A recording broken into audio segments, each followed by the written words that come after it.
नमस्कार दोस्तों, स्वागत है आप सभी का माय यूट्यूब चैनल स्टडी 92 में।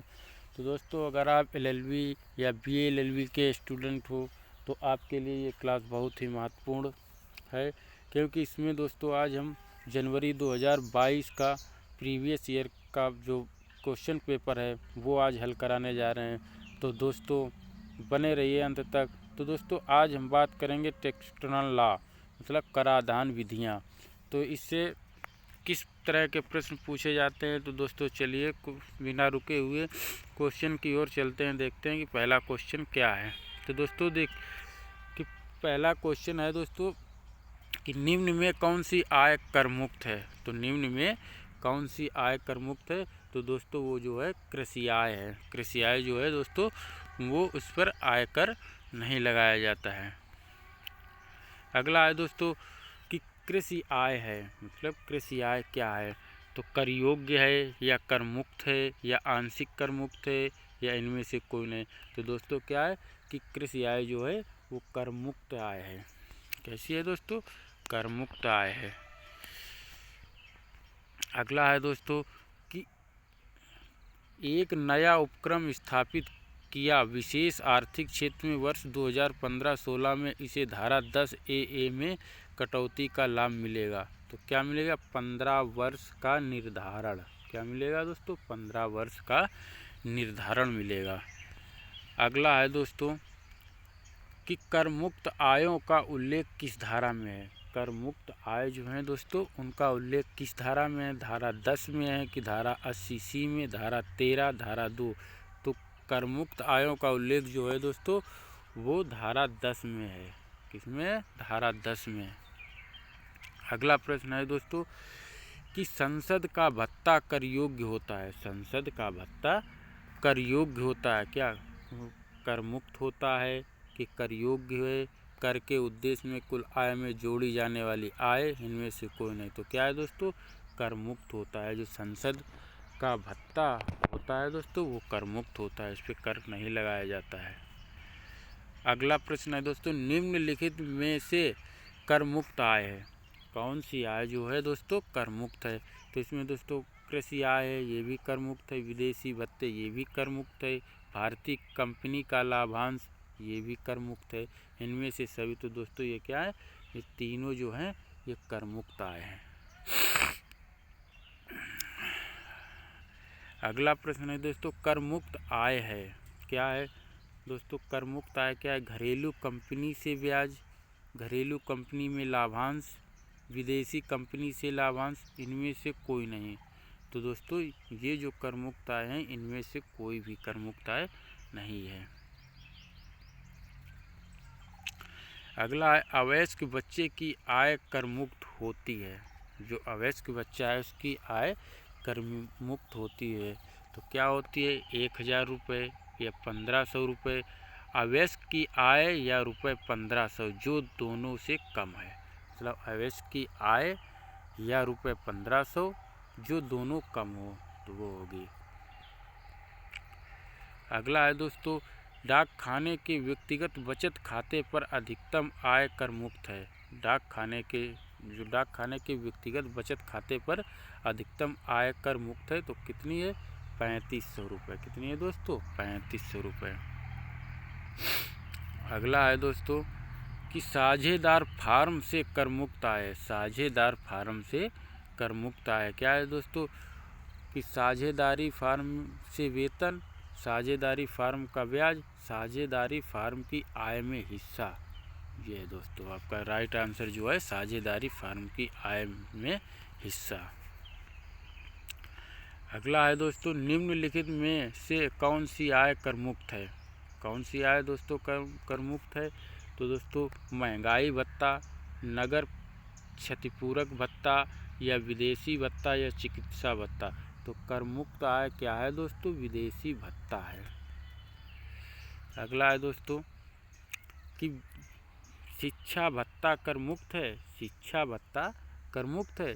एक व्यक्ति के लिए, 4 व्यक्तियों के लिए, 2 व्यक्तियों के लिए जो शिक्षा भत्ता कर है वो मुक्त है। अगला है दोस्तों एक सरकारी कर्मचारी को गत वर्ष में 1,20,000 रुपये वेतन तथा 10,000 रुपये मनोरंजन भत्ता मिला, उसने मनोरंजन पर 6,000 रुपये व्यय किए, उसे धारा 16 की 2 में कटौती मिलेगी। कितनी मिलेगी? तो दोस्तों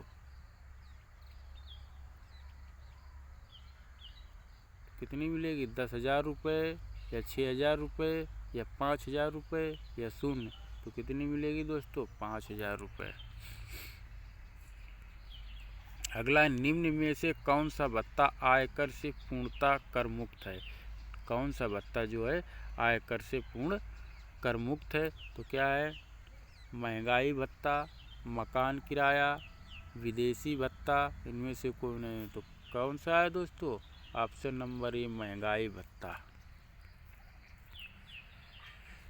अगला है दोस्तों कि एक सरकारी कर्मचारी को प्राप्त मनोरंजन भत्ते की कटौती की अधिकतम रकम है।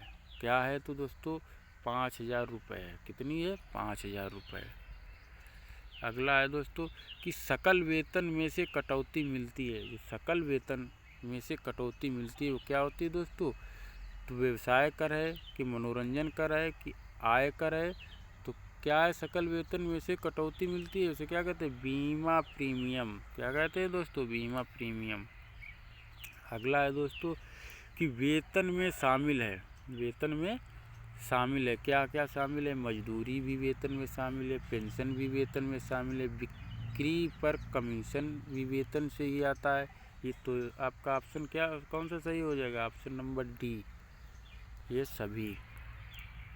अगला है दोस्तों कि वेतन में शामिल होते हैं। क्या क्या वेतन में शामिल होते हैं दोस्तों? नगद प्राप्तियां वेतन में तो शामिल होती है। ऑप्शन नंबर आपका यही सही होगा। अगला है दोस्तों कि मनोरंजन भत्ते की छूट मिलती है। मनोरंजन भत्ता है जो, वो छूट मिलती है किसमें? सरकारी कर्मचारियों को, गैर सरकारी कर्मचारियों को। तो इन्हें दोनों को मिलती है दोस्तों, ए और बी दोनों को। तो ऑप्शन नंबर आपका सी सही हो जाएगा। अगला है दोस्तों, प्रमाणित प्रोविडेंट फंड खाते में जमा ब्याज कर मुक्त है। तो कितना? 9.5% तक। कितना दोस्तों? 9.5% तक जो होता है ब्याज कर मुक्त होता है। अगला है कि माली की सुविधा का मूल्य कर योग्य होता है। माली की सुविधा का मूल्य कर योग्य होता है। क्या होता है दोस्तों? प्रत्येक कर्मचारी के लिए नहीं, विशिष्ट कर्मचारी के लिए। तो आपका ऑप्शन नंबर जो है बी सही होगा, विशिष्ट कर्मचारियों के लिए ही। अगला है दोस्तों कि निजी चिकित्सालय बिलों की प्रतिपूर्ति कर मुक्त होती है। निजी जो चिकित्सालय बिलों की प्रतिपूर्ति कर मुक्त होती है कितने तक? 8,000 रुपये तक। ऑप्शन नंबर बी शून्य, यही आपका सही है। शून्य जो होती है प्रतिपूर्ति जो शून्य तक होती है। अगला है दोस्तों, मकान किराया भत्ता पूर्णतः कर मुक्त होता है, एक सीमा तक कर मुक्त होता है। मकान किराया भत्ता जो है दोस्तों वो एक सीमा तक कर मुक्त होता है, ना कि बड़े शहरों में कर मुक्त होता है, ये भी नहीं। सरकारी कर्मचारियों के लिए मुक्त होता है, ये भी नहीं सही। तो सही आंसर आपका क्या है? ऑप्शन नंबर बी, एक सीमा तक कर मुक्त होता है। अगला है, राज्य के अंदर पूर्ति पर निम्न जीएसटी देय है। क्या देय है दोस्तों? CGST व SGST। Option number C. अगला है दोस्तों कि पूर्ति पर IGST लागू है। पूर्ति पर IGST लागू है तो क्या है? राज्य के अंदर अंतर्राष्ट्रीय। तो दोस्तों ऑप्शन नंबर आपका बी सही, जो अंतर्राष्ट्रीय है उस पर लागू है। ऑप्शन नंबर सी आपका ए एवं बी दोनों ये नहीं, इस पर गलत है, डी इनमें से। तो दोस्तों आज के लिए इतना ही, मिलते हैं नेक्स्ट क्लास में। तब तक के लिए जय हिंद, जय भारत। वीडियो अच्छा लगे तो दोस्तों शेयर करें, कमेंट करें और सब्सक्राइब करना ना भूलें। जय हिंद, जय भारत।